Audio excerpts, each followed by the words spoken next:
बच्चों, मैं डॉक्टर सुनीता नांदल कक्षा 12 के आरोह भाग 2 की व्याख्या लेकर आई हूँ। कविता है कविता के बहाने। कवि हैं श्री कुंवर नारायण। 2 पद्यांश पहले कर चुके हैं। तीसरे पद्यांश की व्याख्या देखिए। कविता एक खेल है बच्चों के बहाने, बाहर भीतर यह घर वह घर, सब घर एक कर देने के माने, बच्चा ही जाने बच्चा ही जाने। कविता एक खेल है बच्चों के बहाने, बाहर भीतर यह घर वह घर, सब घर एक कर देने के माने, बच्चा ही जाने। कवि कहता है कि कविता को किसी बहाने की जरूरत नहीं होती। वो तो बच्चों के खेल की तरह है जो कभी भी कहीं भी किसी भी स्थान पर प्रकट हो जाता है। बच्चा कहीं भी खेलना शुरू कर देता है। उसी प्रकार कविता भी तो कभी भी व्यक्त होकर के अपने भावों से प्रभावित कर सकती है। जैसे बच्चा खेल में मग्न होकर के बाहर भीतर की परवाह नहीं करता, वह इस घर उस घर में हर जगह अपने खेलने का स्थान ढूंढ लेता है, सब घरों को एक मान लेता है।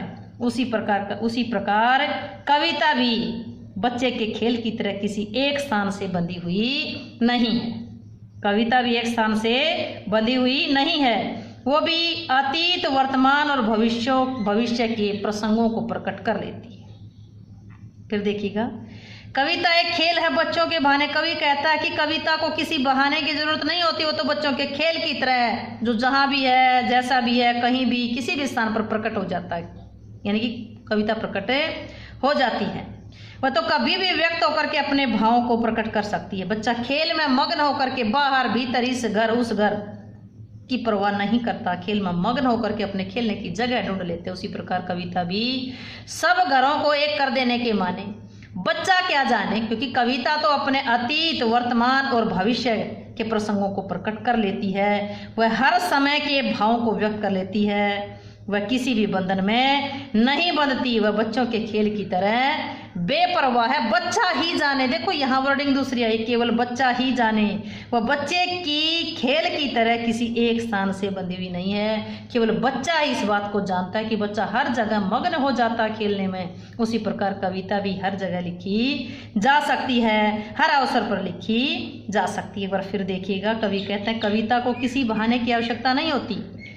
बच्चा खेल में कहीं भी कभी भी किसी भी स्थान पर, कविता बच्चे के खेल की तरह कहीं भी प्रकट हो जाती है। इस घर में इस घर में बच्चा हर जगह अपना खेलने का स्थान ढूंढ लेता है, जगह ढूंढ लेता है। उसी प्रकार कविता भी अतीत, वर्तमान और भविष्य के बातों के प्रसंगों को प्रकट कर लेती है। कविता भी किसी बंधन में नहीं बनती, बच्चों के खेल की तरह बेपरवाह है, बच्चे के खेल की तरह किसी एक स्थान से बंधी हुई नहीं है। सब घरों को एक कर देने के माने बच्चा ही जानता है। उसी प्रकार कवि की जो कविता है वो भी बच्चे के खेल की भांति है, बच्चे के खेल की तरह है। इसमें स्वाभाविकता पाई गई। जैसे बच्चे खेल में अपने पराये का भेदभाव भूल जाते हैं, उसी प्रकार कविता के भाव भी सबके लिए। इसमें अनुप्रास अलंकार आया है। भाषा तत्सम तद्भव शब्दों से युक्त खड़ी बोली है। लक्षणा शब्द शक्ति है, अनुप्रास अलंकार है, मुक्त छंद है, शांत रस है, दृश्य बिंब है, लक्षणा शब्द शक्ति है। उम्मीद है कि व्याख्या आपको समझ आई। व्याख्या समझ आई हो तो वीडियो को लाइक करें, शेयर करें, चैनल को सब्सक्राइब करना ना भूलें।